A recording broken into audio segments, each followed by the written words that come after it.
우리 함께 나눌 말씀은 로마서 1장 1절부터 17절까지 말씀입니다. 예수 그리스도의 종 바울은 사도로 부르심을 받아 하나님의 복음을 위하여 택정함을 입었으니 이 복음은 하나님이 선지자들을 통하여 그의 아들에 관하여 성경에 미리 약속하신 것이라. 그의 아들에 관하여 말하면 육신으로는 다윗의 혈통에서 나셨고 성결의 영으로는 죽은 자들 가운데서 부활하사 능력으로 하나님의 아들로 선포되셨으니 곧 우리 주 예수 그리스도시니라. 그로 말미암아 우리가 은혜와 사도의 직분을 받아 그의 이름을 위하여 모든 이방인 중에서 믿어 순종하게 하나니 너희도 그들 중에서 예수 그리스도의 것으로 부르심을 받은 자니라. 로마에서 하나님의 사랑하심을 받고 성도로 부르심을 받은 모든 자에게 하나님 우리 아버지와 주 예수 그리스도로부터 은혜와 평강이 있기를 원하노라.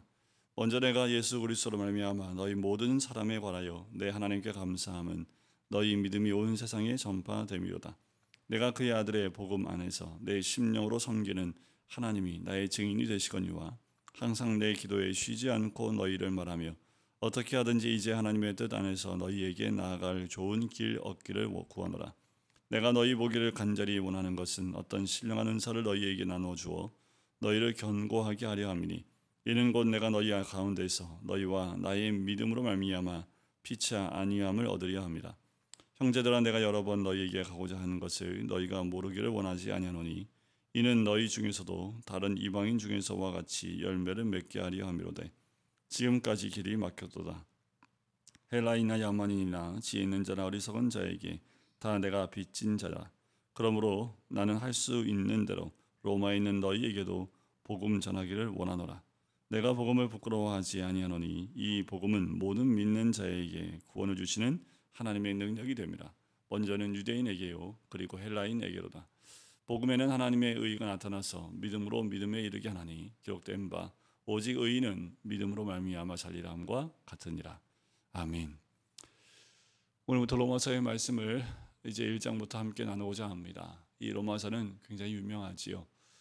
서신서의 처음에 나오는 서신이기도 하고 교리 서신 가운데 으뜸이라 할 만큼 이 로마서는 그 말씀의 깊이가 이 복음에 대해서 다루고 있는 그 말씀의 깊이가 얼마나 깊은지 모릅니다. 그래서 이 로마서를 통해서 많은 신앙의 위인이라고 할 수 있는 분들이 말씀 안에서 변화된 사건들이 많지요. 우리가 잘 알고 있는 우리 종교개혁의 시작이라고 할 수도 있는 그 루터가 오늘 본문에 나와 있는 1장 16절과 17절을 통해서 이신칭의를 깨닫고 이 복음에 대한 부분들을 붙잡고 그의 삶이 완전히 바뀌고 변화돼서 종교개혁으로 이끌게 되었던 그 시작점이 됐던 말씀이 오늘 본문에 나오는 16절과 17절입니다. 한 사람을 송두리째 바꿔서 또 그 복음 가운데 생명을 걸게 할 정도로 능력의 말씀으로 이 로마서에 나와 있는 말씀들이 그 역할을 참 많이 했죠. 어거스틴도 로마서 13장에 나와 있는 그 말씀을 통해서 주를 만나게 됩니다. 그리고 능력자가 되어서 주의 복음을 전하는 자로 세워지게 되는 것을 보게 되지요. 그만큼 이 로마서는 그 말씀 안에 교리와 그리고 그 교리에 합당한 삶에 대한 부분들을 우리에게 잘 안내해 주고 있습니다. 특별히 로마서는 로마에 보내는 편지이지요. 사도 바울이 로마에 보내는 편지입니다. 아직 로마에 가기 전입니다. 3차 전도 여행 때 에베소에 있다가 마게도냐와 아가야 지방에 가면서 고린도에 3개월 동안 머무는 그때에 이 로마서를 기록했을 것이다 라고 짐작을 합니다. 그러니까 아직 다른 교회들과 달리 이 로마서는 사도 바울이 세운 교회가 아닙니다. 그럼에도 불구하고 이미 로마 안에 예수를 믿는 사람들이 있었다라는 거지요. 그래서 그들에게 오늘 본문에도 보면 가고 싶다고 얘기하지요. 내가 복음을 들고 너에게 가겠다라고 이야기를 합니다. 그렇다면 이 로마에 있는 교회 또 로마에 있는 믿음의 사람들은 어떻게 시작한 것일까? 그 기원을 사도행전 2장에서 봅니다. 성령이 이 마가다라 빵 가운데 이 온순절날 임재했을 때 세계 각국의 경건한 유대인들이 이 예루살렘에 다 모여 있는 상태였지요. 그때 사도 베드로에 의해서 복음이 선포되어지고 그때 죽게 돌아온 사람들이 3,000명이나 됩니다. 그때 로마에서 온 사람들이 있었습니다.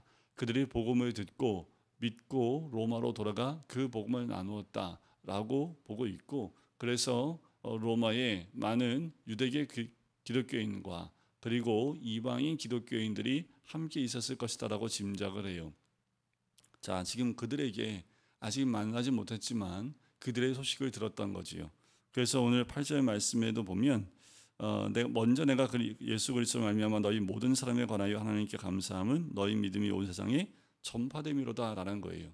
이미 사도 바울이 가서 복음을 전하지 않았음에도 이미 로마 안에 이 복음이 전파되었다는 소식이 전달되었음을 암시해주고 있는 말씀이기도 합니다.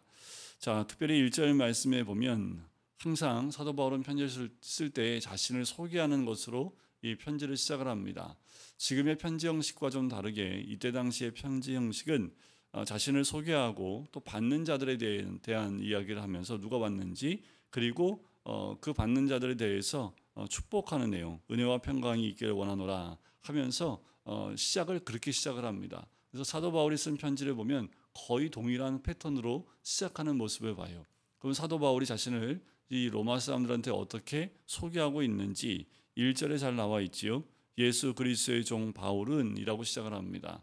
그런데 원어에 보면 종이 먼저 나와요. 지금 한국말로 번역됐기 때문에 예수 그리스도의 종으로 이야기하지만 원어에는 이 종 둘로스라고 헬라말로 하는데 둘로스라는 말이 먼저 등장을 합니다. 자, 이 편지를 받는 사람들이 로마 사람들입니다. 로마에 있는 기독교인들이에요. 그들 가운데 이방인도 있고 유대인도 있습니다. 자, 그 당시에 이 로마 사람들한테 종이라는 개념이 어떤 개념인지 너무도 명확한 거예요. 자신의 자유가 전혀 주어지지 않은, 오직 주인을 위해서만 존재하는, 자신의 자유는 하나도 없고 주인에 의해서 모든 것이 결정되어지는 사람들. 그러니까 굉장히 이때 당시의 종은 태어나면서부터 종도 있겠지만 전쟁에서 지었기 때문에 어쩔 수 없이 종으로 끌려와서 자신의 모든 자유를 다 박탈된 상태에서 주인을 위해서만 존재하게 되는 그 종의 의미를 이 로마 사람들 다 알고 있습니다. 그런데 첫 마디를 둘로스로 시작을 했다라는 거지요.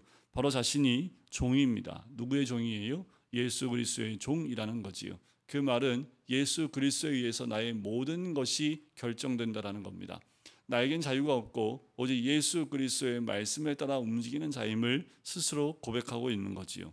자, 그렇게 사도 바울은 뭐로 부르심 받았어요? 사도로 부르심 받은 겁니다. 자, 사도라는 것은 보내심을 받은 자들입니다. 이 사도라는 것은 특별한 사명을 갖고 있는 자들이지요. 그래서 보냄을 받은 사람에 의해서 그 소식을 가지고 가는 사람을 의미합니다. 전쟁 시에는 이 사도라는 사람이 어떤 역할을 하냐면 적군의 이 서로 전쟁을 대치하고 있을 때 사도로 보내요. 그래서 이쪽의 의견, 그러니까 전쟁하기 전에 화평을 할지 전쟁을 할지에 대한 어떤 그런 편지를 가지고 가서 사도로서 전하게 됩니다. 그런데 상대방이 이것을 받아들이지 않으면 죽임을 당하는 사람들이 이 사도였던 거지요. 자, 이 사도로 부르심 받아서 그렇게 역할을 감당하는 나 바울이라는 거지요.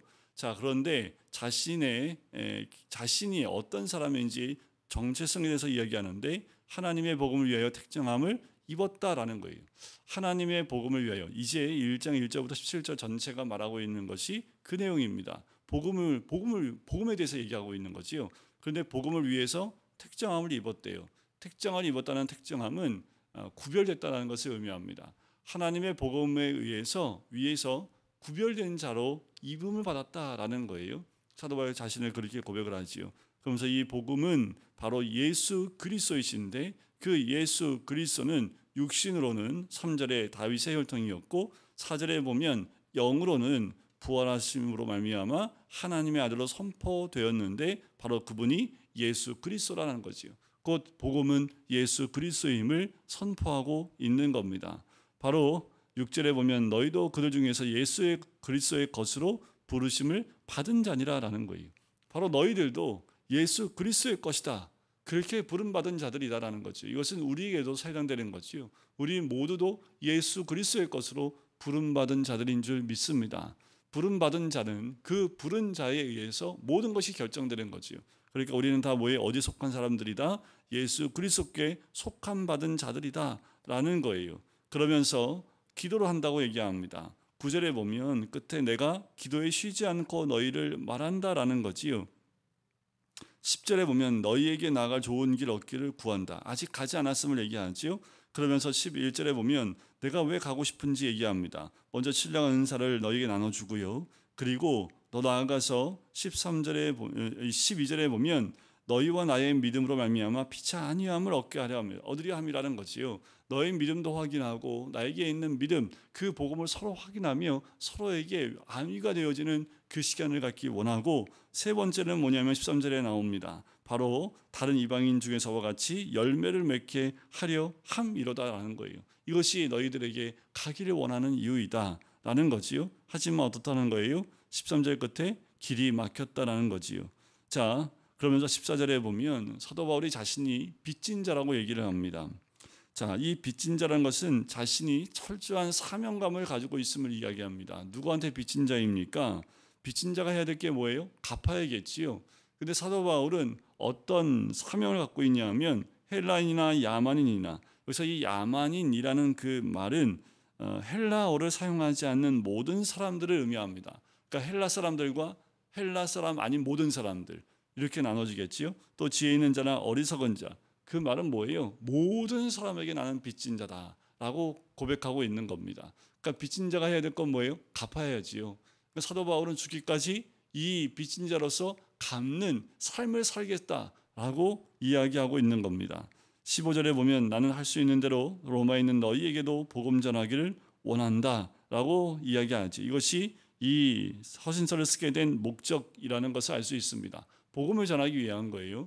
자, 이들도 복음을 알고 있고 예수를 믿고 있어요. 그런데 사도 바울이 너희에게 또 복음 전하기를 원한다라고 이야기하면서 그 복음이 무엇인지 소개하고 있는 내용이 16절과 17절의 내용입니다.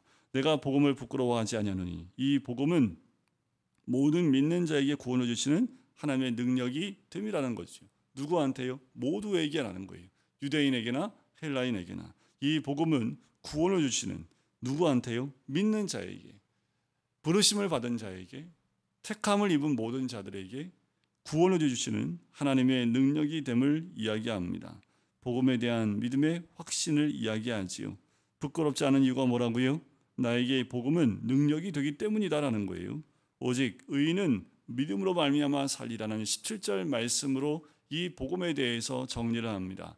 복음에는 하나님의 의가 나타나서 그 하나님의 의는 무엇일까요? 바로 예수 그리스도이겠지요. 자, 하나님의 의가 나타나서 믿음으로 믿음에 이르게 하나니, 복음이 우리 안에 들어오면 믿음으로 믿음에 이르게 합니다. 복음이 내 안에 살아있으면 그 믿음으로 믿음에 이르게 한다라는 거지요. 믿음이 자라나는 것처럼 믿음이 가야 될 방향성은 믿음으로 시작해서 믿음으로 끝나는 겁니다. 내 안에 복음이 있다면 그 복음으로 이루어지는 사실이지요. 어떻게 그렇게 될까요? 바로 오직 의인은 믿음으로 말미암아 살리라라는 거지요. 믿음으로 말미암아 살리라는 말은 무엇을 의미합니까?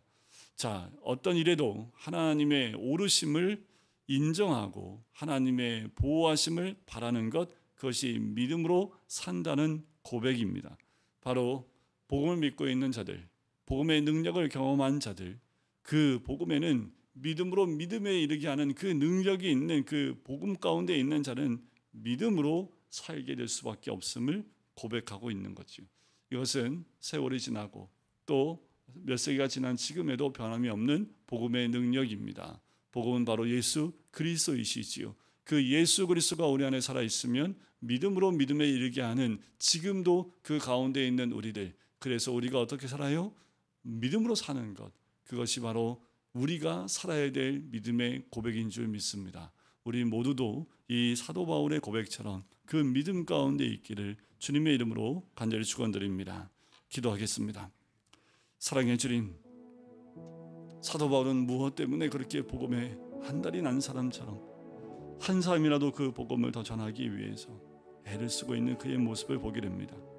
하나님, 아직 만나지 못한 사람들에게도 그 복음을 전하기 위해서 편지를 쓰는 사도 바울의 중심을 보는 것처럼 하나님, 그 복음이 우리 가운데 살아있기를 원하고 또 그 복음으로 살아가는 우리가 되어지길 간절히 소원하오니, 오직 예수 그리스도의 은혜가 우리를 또 부르시고 택하신 그 놀라운 은혜를 우리 주님 안에서 믿음으로 누릴 수 있는 하나님의 사람이 될 수 있도록 축복하시고 인도하여 주시옵소서. 감사드리며 예수 그리스도의 이름으로 기도드립니다. 아멘.